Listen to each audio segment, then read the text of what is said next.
TLDs don't matter. Facebook Live are getting serious. And what might Microsoft purchase of LinkedIn mean for B2B marketing? All that and more in this week's edition of This Week in Organic, episode number 46. This week's in Organic. Live from London on thisweekinorganic.com. Broadcasting live on the authoritas.com blog, you're watching This Week in Organic, the show that debates the ramifications of the latest SEO and content marketing news. Sign up to watch the next show live at thisweekinorganic.com. Hello and welcome, I'm David Bain, and in each show I'll be joined by some knowledgeable, opinionated folks to discuss the latest happenings and anything that impacts organic traffic. And as for you in the live audience, get involved. So it would be great to read a few of your comments in the comment section underneath the video if you're watching this on authoritas.com, and I'll try and keep an eye out on that as well as the hashtag TWiO on Twitter. But let's find out a little bit about today's guests, where they're from, and what's caught their attention this week. So starting off with Mr. Mark Asquith. Hello, Mr.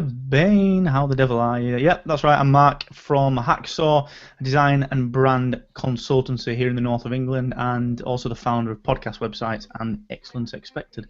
I'm just a bit of a geek, really. Also joining us today is Grant. Hello, my name is Grant Whiteside. I'm the founding product and development director here at Amber Green. Amber Green are a digital marketing agency based in Edinburgh. Been around for about 15 years, and I love coming on this show and just expressing a bit of opinions and hearing some of the banter, so I'm looking forward to it as always. We love having you on, Mr. Whiteside. Fantastic to have you on again. Also with us today is Emily. Hi, I'm Emily. I'm from Write My Site, a copywriting agency. I'm actually quite relieved to be spending the next hour in a non-Brexit bubble because all we have done for the last week is write solidly for every single client about what does Brexit mean for their industry, even though we don't really know the answer to any of those questions. Don't tell them I said that. So yeah, very glad to be here and looking forward to getting stuck in. It took about 60 seconds to mention the B word, didn't it? I thought I'd get it in there first. Yeah. And representing the States first today, we have Bill. Yeah, I'm Bill Hunt from Backazimuth Consulting. Like Grant, I love doing this show because you get a lot of great people and great conversation. And I got to throw my version of the B word. I think I'm from one of the original Brexits from back in the old days. Shall we vote to see if we keep him on here? I'm outnumbered, clearly. I'm sure you've shared lots of wonderful information with us today, Bill, but the first topic is Google ignores keywords in TLDs. So John Mueller says that Google completely ignores the words in TLDs, but does this mean that Google won't try and categorize websites? If you have a special TLD like .agency, .london, something like that, who's got a .something rather than a .com or .co.uk? They're all a bit of a dot pain in the arse, aren't they?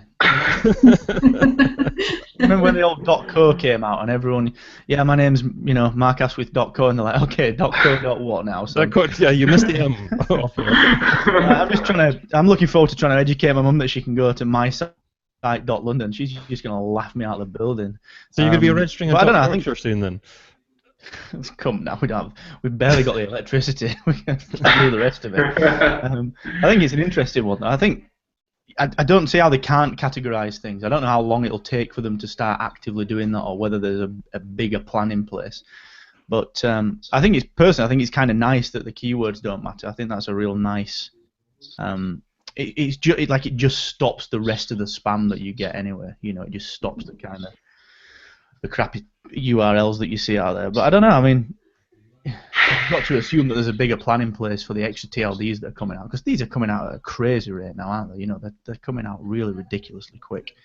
And I don't know how you guys work with clients on that either. Like, what now constitutes a decent domain? Is it compromise.com, or is it the perfect dot something else? I don't know. I'm not sure. But Bill, was .us very popular now, or .com still more popular with new businesses starting in the States?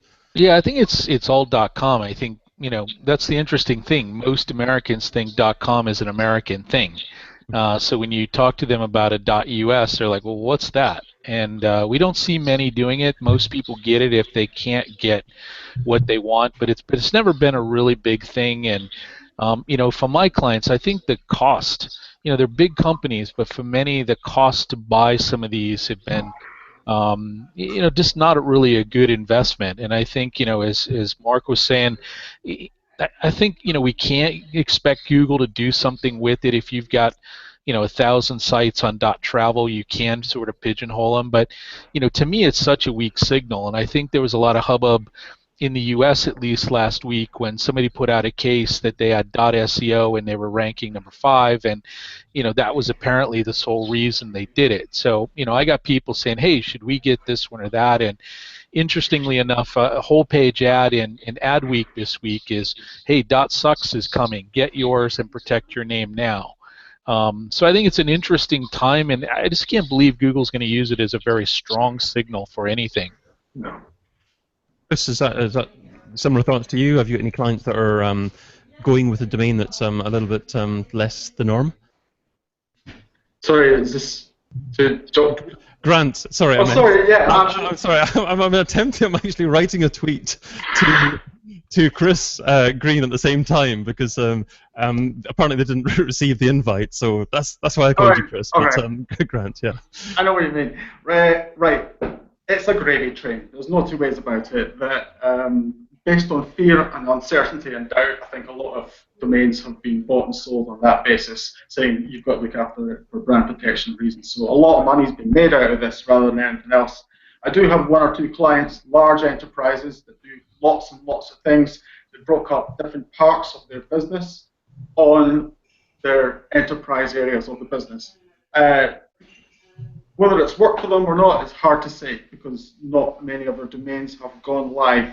However, I do genuinely feel that if we have 2 brands with identical names but they have different TLDs, then it may help click-through rates or something along those lines in the right circumstances. But at this moment in time, how Google starts, it is a really weak signal, let's face it, at the end of the day, but it might help click-through rates in the right occasion when you can clearly something this is a .travel rather than a .music or whatever, and both the people have got the same brand name in the same location. I just wonder if it'll go, sorry to jump in there, Dave, I just wonder if it'll go like the other way as well. If you see a .biz or a even a .net sometimes, you just think, well, they kind of got that because the .com wasn't available, and this is a real personal thing. But it very often puts me off that as well. So it's like which way does I think Grant, I think you're totally right. It just which way will that go? I think will be really, really interesting. Is it a positive or is it a negative? And I think that's a really interesting just something to sit on the sidelines and watch. I think could be quite curious. Mm-hmm. Sure. And I think to that point, it's maybe a decent defensive mood. I think if you're a scenario where I was talking to someone about is if you're a travel writer and you've got a site with your name and people can't really know what category, and exactly like you said, if I see it in the search results amongst 5 or 6 other things and it's got a .travel, would that be more likely to click on, or is it the snippet versus the title? I do think it can be potentially a clickable element as opposed to any type of scoring element. That's a good point, certainly, and if it encourages click-through rate, that obviously has some sort of impact or will over the long term have that, as long as if, I guess, there aren't enough domains or businesses using those type of TLDs that are of inferior quality and Google decides to actually rate that particular TLD lowly, like it might do a .info or something like that. But I would hope like something like a .agency, which I have seen a few businesses start to do, is as likely to have the same amount of authority to begin with as a .com, but I guess time will tell. Emily, have you got any thoughts on this one, or any clients that are using different domains and the perceived relevance, value, authority of those sort of TLDs? Yeah, I mean, I actually bought a bunch of sort of TLDs and some sort of .com, .co.uk options for a new site that I sort of have in the works. And what I did is I ran a little sort of survey just amongst some friends, nothing particularly scientific, but I just sort of said, look, these are the, you know, sort of top 4 or 5 domains I'm considering. What do you think? And overwhelmingly, they went for the .com, because there's just that perception that a .com has credibility, and that, you know, you're sort of an established expert in whatever it is you're purporting to do if your web address ends .com, versus, you know, even something that is you know, something that's a lot more relevant to the thing you actually do, like the travel example we talked about before. So my sort of feeling at the moment is that the public perception is still very favourable towards .com, and you know, a bit more suspicious of TLD endings. From the Google side, I think it's kind of obvious really that, you know, if you sort of have an infinite number of potential sort of keyword domains, that people are going to sort of use them for spam purposes. And, you know, I'm pretty sure it will have thought of that when it was tweaking Hummingbird and Penguin and all the other sort of updates that it's been working on to try and stamp out this kind of sort of manipulation of its results. So I'm not at all surprised to hear that it's cracking down on spurious uses of TLDs. But having said all of that, I have seen some quite creative uses of them. I think the .agency is a good example, because you expect a creative agency to be a bit sort of different and a bit forward thinking, so it makes sense, I think, in that context, and there probably are other examples like that, but for now I'm sticking with .coms as much as I can. We always have the guys with names that I can't pronounce actually chatting on Twitter. So Rusmanica Tudor saying, what is a .us? Maybe I'm being a bit flippant, I think, there, but let's talking about polls. You mentioned taking a quick survey. Let's take a quick survey between just the 4 of us, 5 of us on here at the moment. If you were able to advise a client that wants to start a new brand completely, it hadn't launched anything at all, would you tell them that they have to get the .com, and if the .com's not available, then would you advise them to actually go for a different brand if they can't get hold of the .com? Let's start with Mark in this one. What are your thoughts on that? Do you know, I think it depends on their audience. The entire reasoning behind that is that it's back to my mum. You know, that was it was there for laughs, but actually with a very serious undertone. Insofar as if you have to convince someone that something else is, 1, a thing, and 2, is all right to type into a URL bar into Google, which is what everyone does. You know, I think that is the challenge. So I'm not averse to telling people to use a .agency or a .space or a .something else. But I think if the audience requires that level of education, then it's going to hinder you more than it is anything else. And I would personally go for a compromised .com address. Okay. So .com, an agency, is part of the domain name .com, obviously, rather than whatever brand name .agency. And Grant, what are your thoughts on this one? I'm going to sit on the fence. I think there's times when the location of where you are, so .co.uk, it makes perfect sense to actually use that domain. As far as compromising what you're actually... If you're in the States, does it make perfect sense to use the .us? I compromise the name at times and stick to .com. It really depends on what your business is. At this moment in time, I'm not bought into having a domain name and then having to have .biz and then try to protect it with .co and then .com and everything else I can, simply because somebody else wants that name as me. You have to think about what your brand is called. And I think it's actually becoming more and more important. You actually think about what your brand's called and try and make sure that other people don't steal it. I believe there's something like 4 different amber greens out there since we started Amber Green 15 years ago that provide different services. So I'm really, really glad I got in there first. Yeah.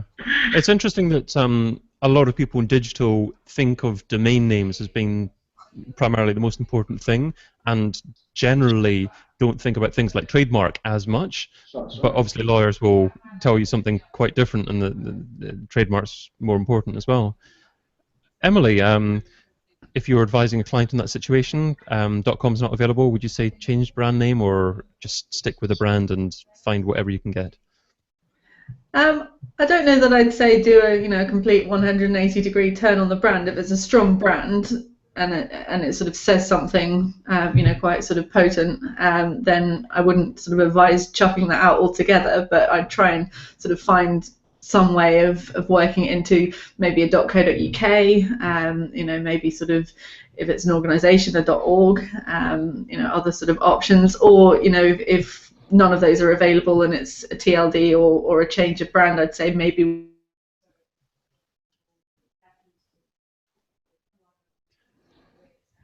But I'd always try and get the .com.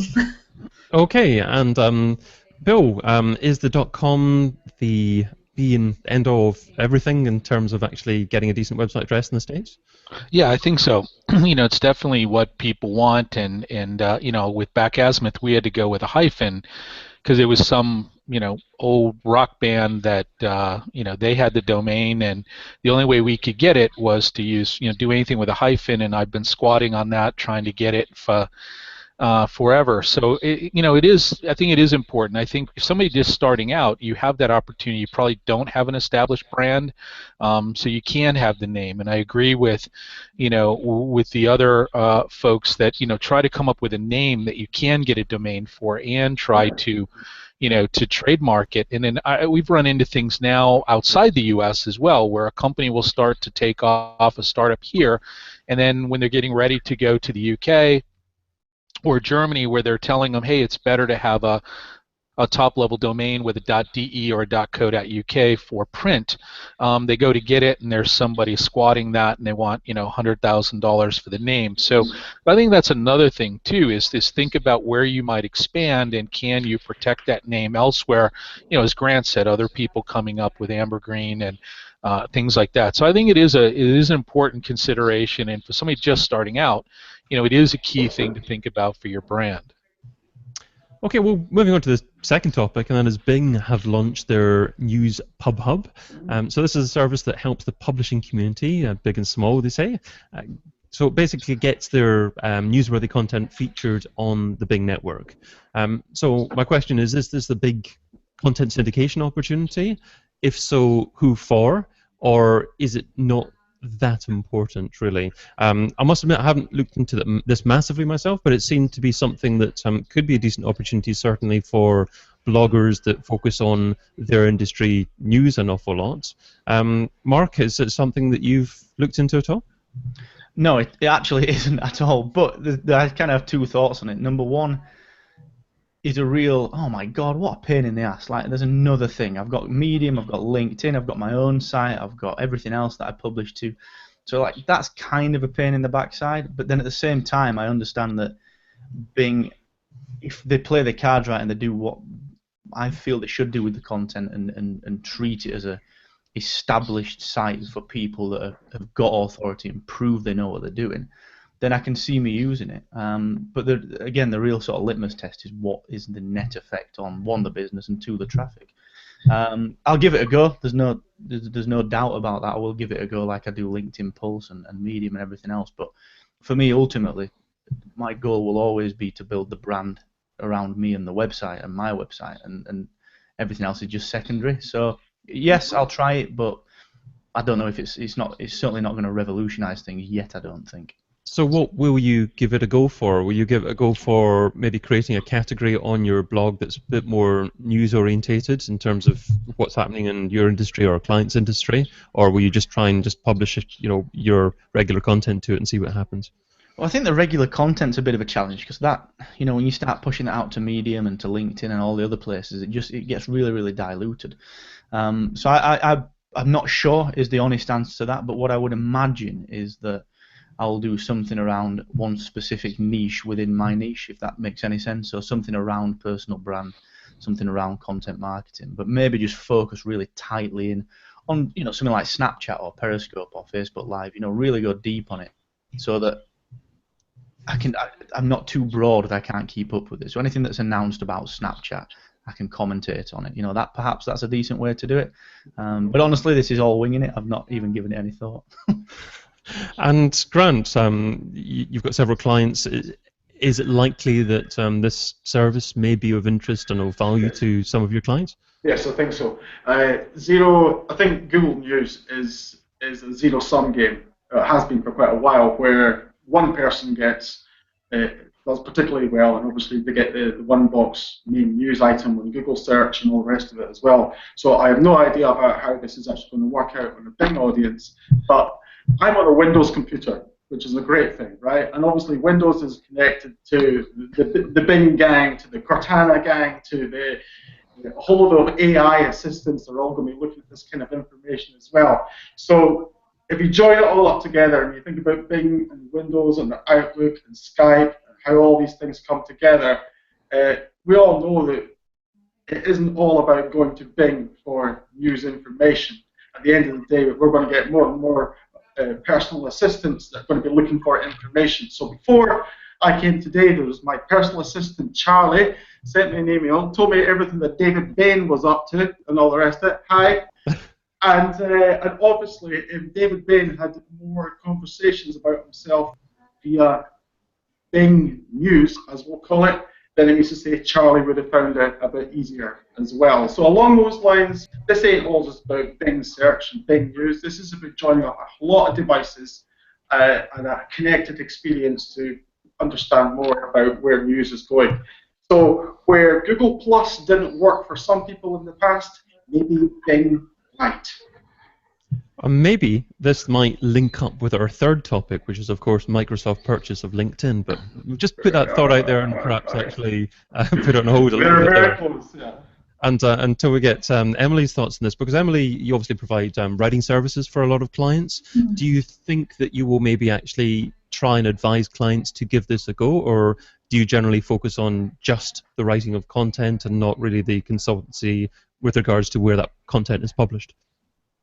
Well, you'll find a lot of stuff on our blog at Write My Site about don't build your content house on rented land. And my sort of view quite strongly is that Medium, Pulse, potentially this new sort of Bing News thing, it's all rented land. So you can work incredibly hard, you can put out all this amazing content, and then any one of those companies can just rip the platform down tomorrow and it's all gone. Whereas if you focus your attention on your own site, your own brand, your own blog, build your own audience on your owned property, then long term that's a much safer strategy. So I'm not massively in favor of doing a whole load of content publishing elsewhere.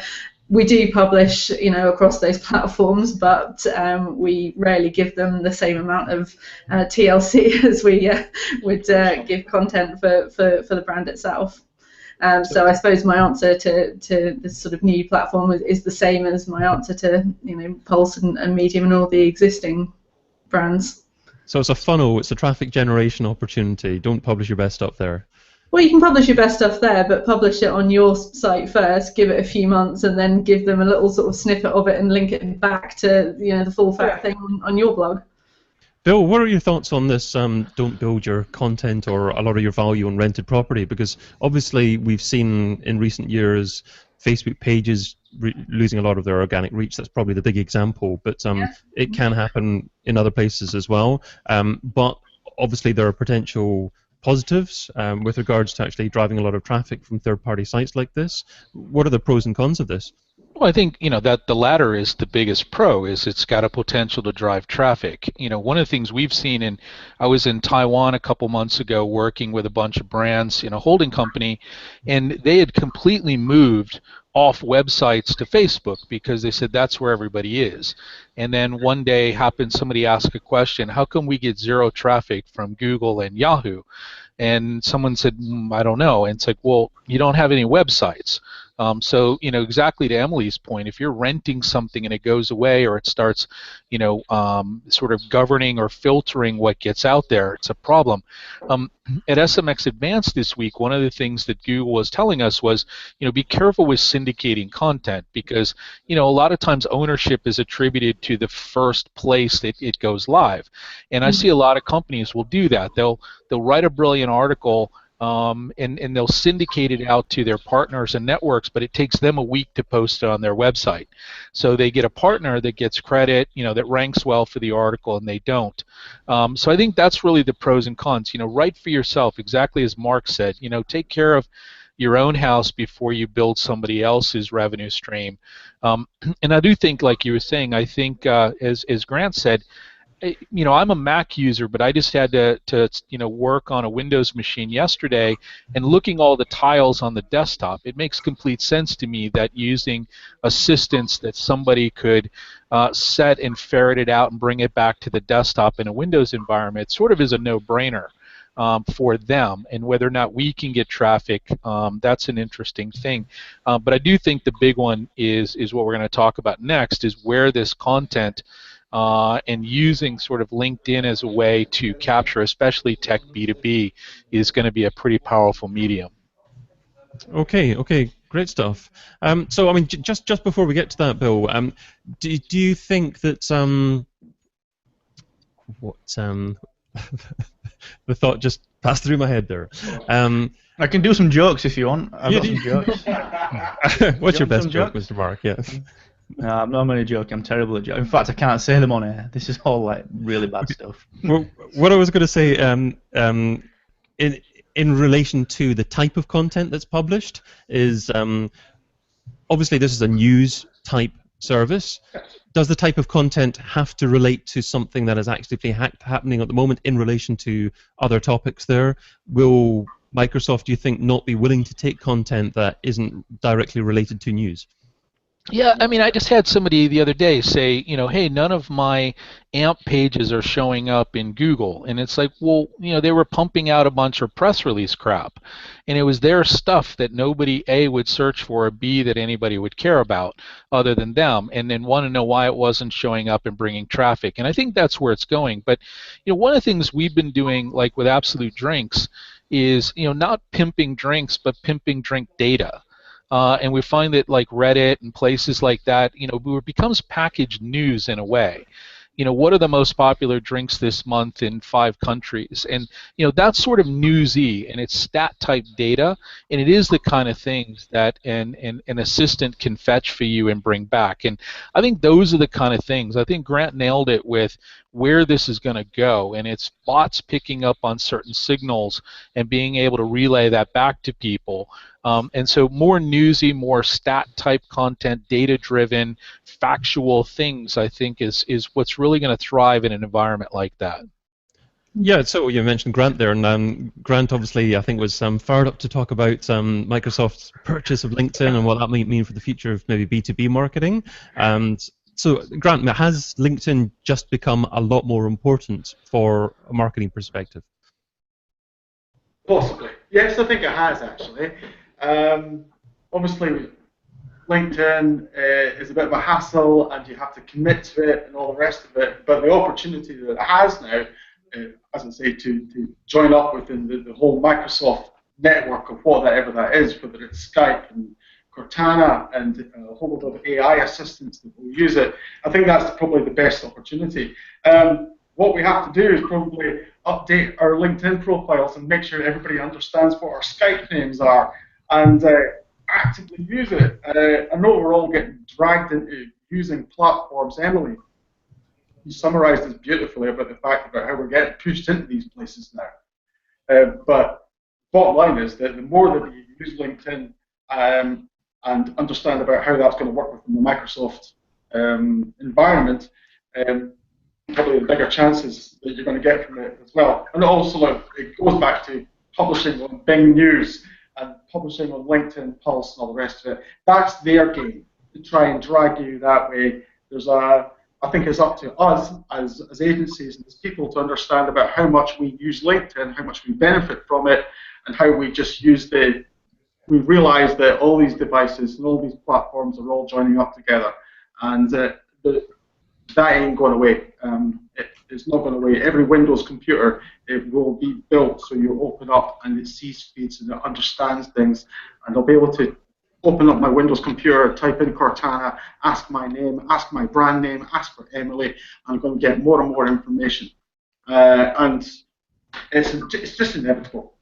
It's not going away. They bought it for a very, very good reason, and it's about joining up the devices in the same way that Google tried to do this with Chrome and Samsung phones and all these other things as well. So it's about domination for LinkedIn and Bing and Windows, and they're doing very well out of it. It's a great acquisition for them. Mark, I see you just nodding subtly there. Has LinkedIn just increased its level of importance for you? I hate it. Yeah, so do I. I think everyone hates LinkedIn, and I think Grant nailed it. I think it's become important. Yes, of course it's a hassle. It's a terrible, terrible platform from a usability perspective. And let's be honest, we all get spammed. I got asked to sponsor some guy that I'd never met this morning, and like, what is that all about? I'm not going to sponsor you. I don't know you. And that's the frustrating thing. However, and again, just echoing Grant's sentiments, this is about the data joining the ecosystem, and there's no way of getting around that. That's a huge, huge thing for everyone. And again, as Grant sort of mentioned, that the ability for marketers, the ability for agency owners and anyone working within their own small business to just look up not only the types of people but the context within those which those people operate. So, you know, what do I publish? What's the hook? We've seen it with things like Datanize, the third-party kit that plugs into LinkedIn. We're all about trying to figure out the context of the people that we want to communicate with, and that I think is where the genius of the acquisition is. You know, there was something around it being $60 per user, which is the cost of acquisition, which is a serious bargain. You know, that is a serious bargain for Microsoft. So I think it's become really important. I don't know where that sits in this whole Bing publishing ecosystem, but I think Grant has completely nailed it. And I think as marketers, I think that is super exciting. And I think Microsoft with that may have kind of just put themselves back on the map with marketers, and that's a win for them, no question. Bill, were you almost surprised that Google didn't go in for LinkedIn, and have they perhaps missed a trick by letting Microsoft purchase them?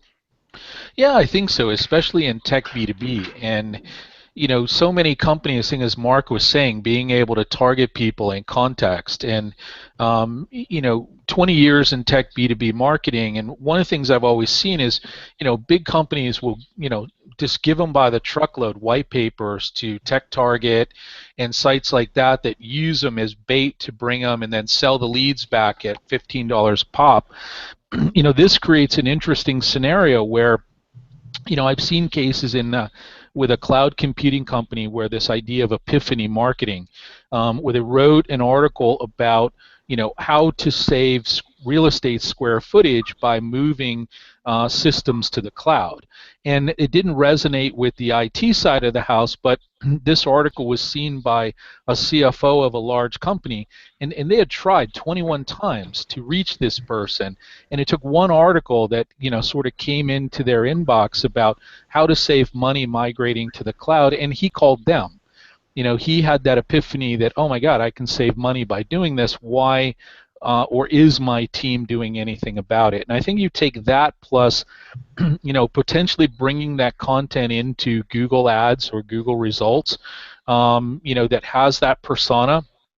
You know, we often don't give Bing a lot of credit for, you know, some of the micro targeting that you can do in Bing ads, because anybody that either registers a Microsoft mouse or their copy of Office, you know, all that data, you know, gets put into the database and they can actually trade against that. So I think, you know, taking things like that side of the house that Microsoft has, the Bing ad platform, and actually being able to marry that to the rich data that you have in LinkedIn, it really, I think, gives Bing or Microsoft an advantage that maybe Google doesn't have. I mean, they get a ton of information when you log in, and you have to use your account for almost anything now.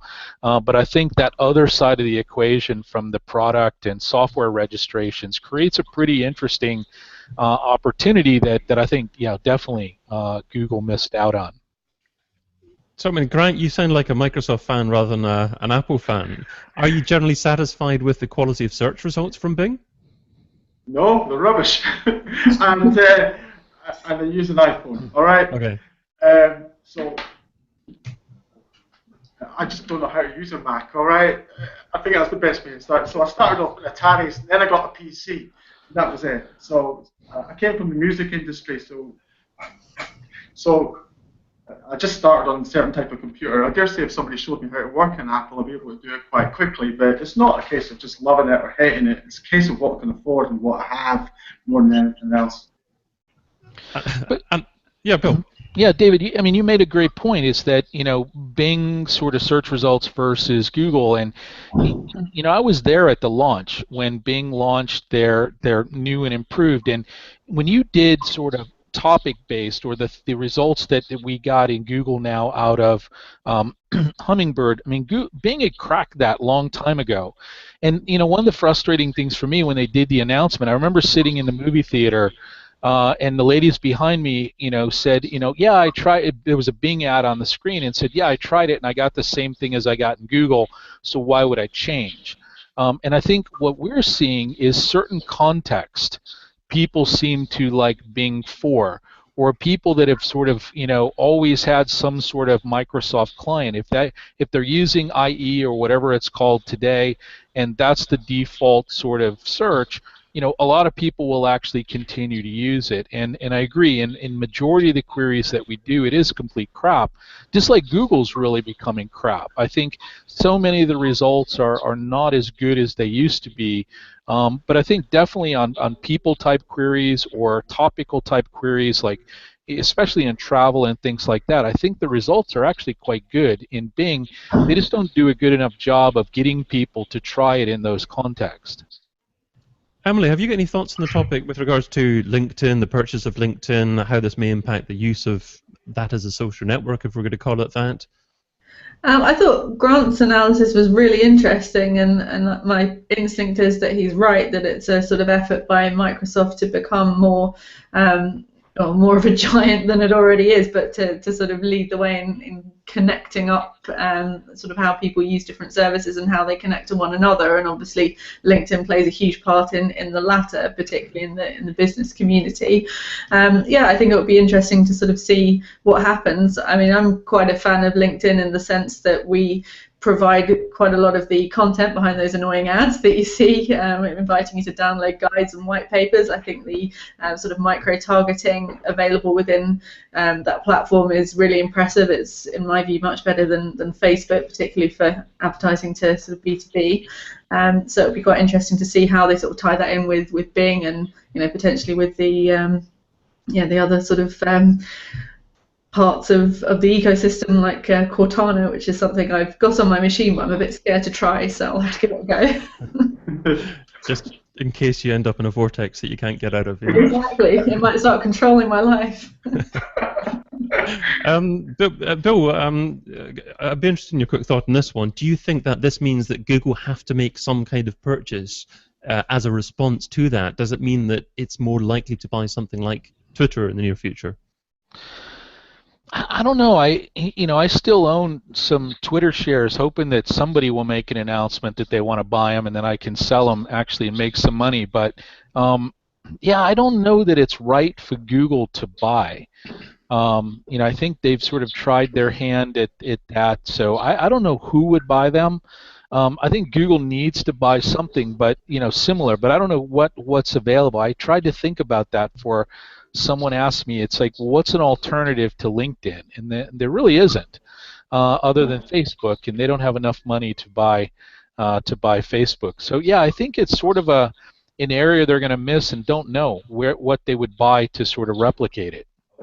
Well, talking about Facebook, that brings us on quite nicely to topic number 4, which is Facebook have announced that they're going to be offering 2-person remote broadcasting capability in the near future.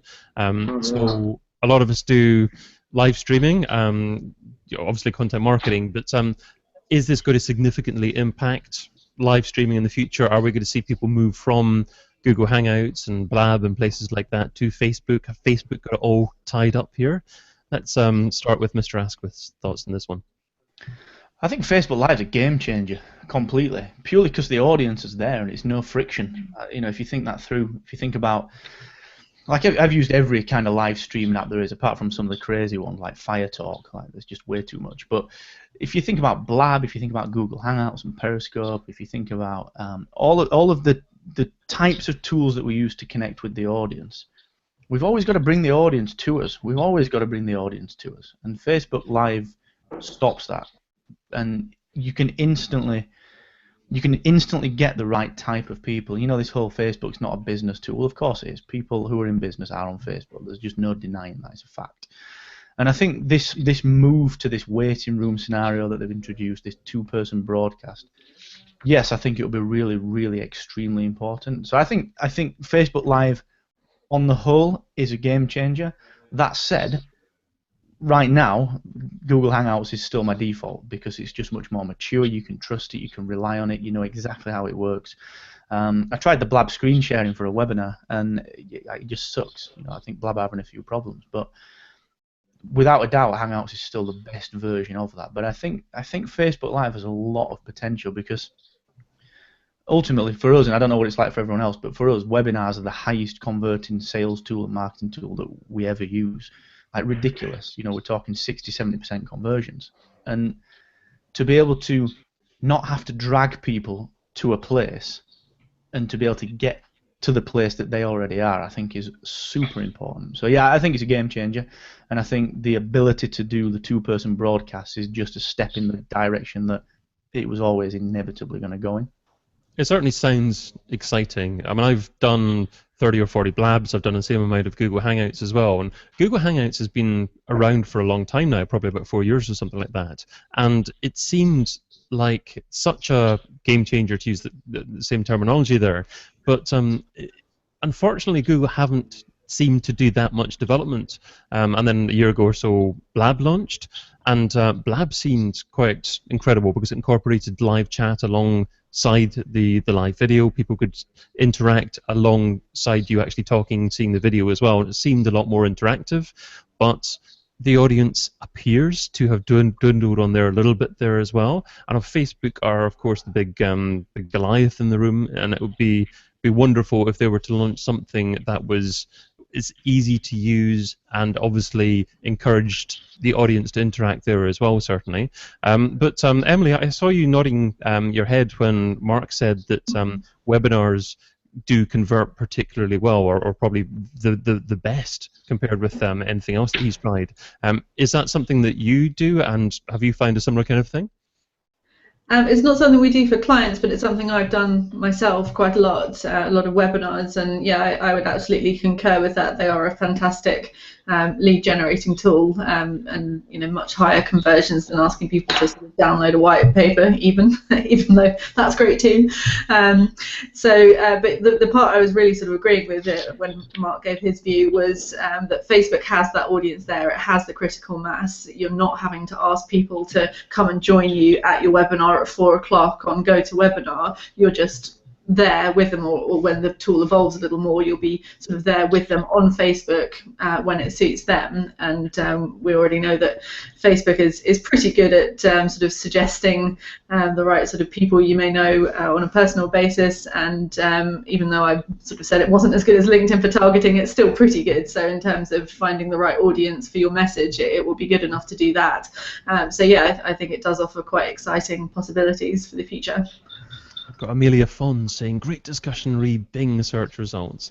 Thanks for that, Amelia there. Grant, what are your thoughts on live streaming platforms? Are you getting more into this and intrigued by what Facebook are doing? I'm absolutely intrigued by what Facebook are doing. Again, because they can find the audience for you. What's coming on now, the sheer fact that we have two conversations going on at the same time means to say that opinionated content becomes properly opinionated, and it feels a little bit more real-time, probably a greater level of emotion, probably a potential for a greater engagement as well. I thought about it from lots of points of view. I thought from a political point of view, this is the perfect spin tool. Now, rather than one person just saying something, you can actually just convince the audience easier by construing a conversation, and that's what politics is about. So I'm sure you're just going to see a lot more spin going on Facebook, as a political spin as well. And obviously, product reviews, comparisons, pitches, and from an entertainment point of view, voice battles, regional opinions, competitions, time trials, keepy-uppies, all sorts of things. It just opens up the game in a way that other platforms could have done beforehand. It's because it's Facebook, and because you can do it on your mobile phone, and because it's got a ready-made audience for you. I think this is a game changer, and I think more and more people will use it. Yeah.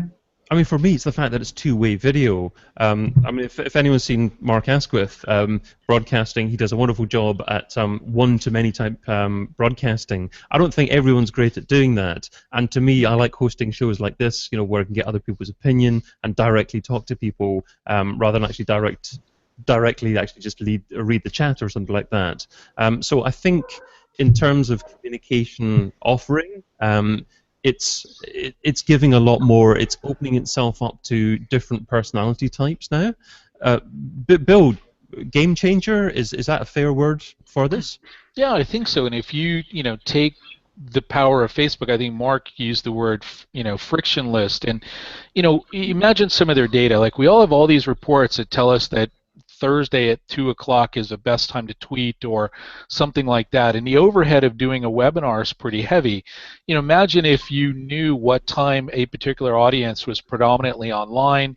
You set that up, you've got the waiting room, but being able to get the back and forth with people. It was interesting, the Wall Street Journal did an article about these little buttons from Amazon, and just reading the comments from people talking about how ridiculous they were or how good they were. And imagine getting sort of a room full of people with the different opinions to, they can show you how they do something or touch and feel it. I think that, plus a particular optimal time of day and taking the friction out of participating, as Grant said, everything from competitions to politics to, just simple educating people where you can watch them do things, I think definitely makes it a game changer because it's easy. And when people have to sort of set up something and make sure their screen is right, all that stuff creates, that friction that prevents them from participating. I think this is a great way to get them in, and it's only going to evolve from there. And what about the issue with the fact that you're producing content on a third-party platform again, and you're not actually having your perhaps core content published on your own domain and having control of your audience? Should this be a concern for people, or is growing your audience on Facebook more important because you can get many of them? I mean, this is a dual-edged sword. Go ahead, Mark. No, go, Bill. You're right. I was going to say, that's the dual-edged sword. We all talked about, as Emily said, renting real estate. But, if I can stand on a pedestal in Times Square with 500,000 people listening to me, that's like gold. And so I think, it is the compromise. And maybe there is a way to repurpose that afterwards on your site. But I think people need to do it. And I think second is you got to be confident that you can articulate your message, because it is going to open you up to naysayers or people that are going to come in and say you suck or I don't like your idea. And how do you train a person to be able to deal with that in a calm manner, and be able to sort of steer people through a conversation without it getting out of control? So I think those that's sort of a risk. The opportunity is the reach of Facebook, and the challenge is how do we repurpose it. I think when you think about when you think about the business side of things as well, it's got a number of implications. There's the repurposing is if you do it on your phone, if you do it on your mobile, you get the video anyway. That's your video, it's your content. Facebook say that, so you can do what you want with that. And a good friend of mine, Hanny Mora, who provides Simple Podcast Press, he's built a tool for that called Simple Live Press as well. So it automatically pulls your Facebook live feed into your website. Really good tool, so check that out. But that's kind of the automation tool out of the way. But I think when you think about business, this has so many different uses. It's a sales tool, it's a retention tool, it's a content tool. If you think about just a funnel, just any funnel, whether it is a retention funnel or whether it's a new sales funnel, it's all about migrating people to the place that they can easily access the things that solve their problems. And if that place is Facebook, then that's fantastic. So we at Podcast Websites, we've built a massive community. There's a few thousand members there. The easiest way for me to just tell people that we've got some server maintenance is to press a button on there, get my big fat Northern English head on with my Batman t-shirt and tell them we're performing some scheduled maintenance. And it works really nicely, but also things like migrating your audience across to back to the point that Emily and I raised earlier about building your own platform, your own brand. The panacea for that is to have an email list that you can work with and you can keep building. Using Facebook Live like this to migrate people across from a community in a space that they're already safe and familiar with, Facebook, using Facebook Live to convert them into your brand advocates and pull them onto your list. Like that, again, that is another game changer. Using it like that to say, here's your safe place on Facebook. I can't touch you on it. This is yours. You've got this. This is me in your space. Once you build up the trust, saying, listen, I'm over here as well. Come and jump on this list. You know, that's really important. I think it's really powerful to be able to do that. So I think if you plan it in, it has so many implications. I think it's really good. It seems like it's even more important now to actually plan out your content and decide what you're planning to publish where, and not just syndicate everything everywhere. You need to actually decide what content you're publishing on Facebook, what content you're going to be publishing as part of your email funnel as well, and then on your own website. And if you do that, I guess, then people will have a reason to watch content on your site as opposed to Facebook as well. Does everyone agree with that, or does anyone actually think that you're still better off in this day of age to actually syndicate as much as everything everywhere still? I think it's planning, definitely. I think you've got to... So as an example, Snapchat's a really cool example of this, and John at EO Fire does a really good job of this. He will tease you content, so he will do you a little Snapchat story, whatever they are, bloody kids. You know, he does a Snapchat story, and he'll just tell you that on the show today I've got this, on the show tomorrow I've got that. For the full show, visit whatever. So I think, yes, planning the content out is really important, but look, in real life that's really hard because we're all trying to keep up with this content marketing thing. So I think kind of being inventive about it as well, saying, okay, I'm going to use Facebook Live every week at 3 o'clock on a Wednesday to tease Thursday's email. And, you know, I've tried it where you say, listen, I'm going to reveal this on my email tomorrow, but you have to be on this list to get that content, and just tease it using another channel like Facebook. So, yeah, I think there's wider planning that needs doing, like how does each channel fit into that content mix? And that's a massive challenge, I think. Grant, are you going to be advising clients to use Facebook Live more in the future? I think we have to. It depends who the brand is, of course it is. I think some on the drier side of the B2B sector, no. How I'm going to get banks and large financial organizations to use it, not too sure. But certainly in the B2B space, I think we could have some fantastic time doing some online cooking programs and all the rest of it. Clothes as well, fashion shows, how-tos, a whole load of things that where the audience is actually out there at this moment in time where it kind of makes sense. We brought up a brilliant point, but we're now having to be media planners, and then we're not just talking about saying, is this going to go on Bing and is this going to go on Facebook? Now we have to think about what content and where it goes and how we plan it beforehand, and Mark says some lovely examples there where he's just teasing.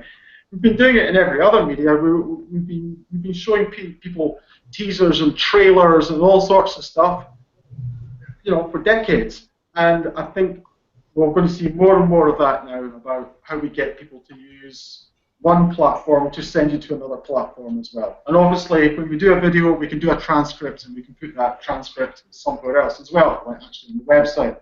So yeah, it's all been a bit more joined up now. Whether we like it or not, we're all integrated marketers now. Yeah, we are, yeah, whether we like it or not. I'm going to put that on my LinkedIn, actually, David. Cheers for that. It's okay. Copyright David Bain, £200. No. Always after the buns, Dave. Always after the buns. Well, before it deteriorates any further, I reckon that just about takes us to the end of today's discussion. So probably just about time for a single takeaway from everyone. So you can just have a little think about that. So we'll have a single takeaway and then just some sharing of find out more details after that. So joining us today was Bill. Yeah, I think my takeaway is, you know, look across all the mediums, find out what makes sense for your business, and go after it. Great, and where can people get a hold of you, Bill? At bill@back-asthma.com. Wonderful, I'll include that in the show notes there. And also with us today was Emily. Okay, my key takeaway, as several of you have kindly quoted, is don't build your content house on rented land. And also, if you'd like us to write about Brexit, we're happy to do so, but you're all getting the same thing. We don't know. You can find us at writemysite.com. There's that B word again. And also with us today was Grant. Oh, another B word, right? Bing is not just a search engine as well. It's connected to a whole lot of other devices and platforms. And what they're doing in that space with Windows and Skype and Outlook and how it all joins together is a very, very interesting space. And ignore it at your peril, but it's going to be a lot of it. It's going to provide a lot of searches that don't necessarily involve using the search engine. Lovely, thank you for joining us, Grant. And people can get hold of you, I guess, at Ambergreen. Ambergreen.co.uk, and it's G Whiteside at ambergreen.co.uk, and on Twitter it's at ambergreen_says. And last but not least, it's the man with the avatar on Twitter of him singing a karaoke. Mark, it was telling a joke, David. It was telling a joke at a wedding, actually. Oh, it was beautiful. But I'm gonna go back to the B word. Just be Batman. That's it. Just be Batman. That's the takeaway. No, the takeaway is, I think because of the noise that is in the content marketing space, figure out what's working for your competitors, do the exact opposite, and shout from the rooftops about it. That's got to be a big thing to get some attention and do something different in your space. So yeah, do something different in your space and use all of these different channels to allow you to do that. So yeah, you can get me at excellence-expected.com or on Twitter at Mr. Asquith. Superb advice. Thank you again for joining us, Mark. Great to have you on again. And great advice. Stop following the herd. Stop being a sheep and actually just do something a little bit different. So, I'm David Bain, Head of Growth here at Authoritas.com, the data science-driven SEO and content marketing platform for agencies and enterprise. You can also find me interviewing online marketing gurus over at digitalmarketingradio.com. Now, if you're watching or listening to the show as a recording, remember to watch the next episode live, so head over to thisweekinorganic.com and be part of the live audience for the next show. But for those of you watching live, thank you, and remember we also have an audio podcast of previous shows, so sign up to email updates at thisweekinorganic.com and I'll give you a link to that there. But until we see you again, have a fantabulous week, and thank you all for joining us. So adios. Thank you. Cheers everyone, thanks for being part of it.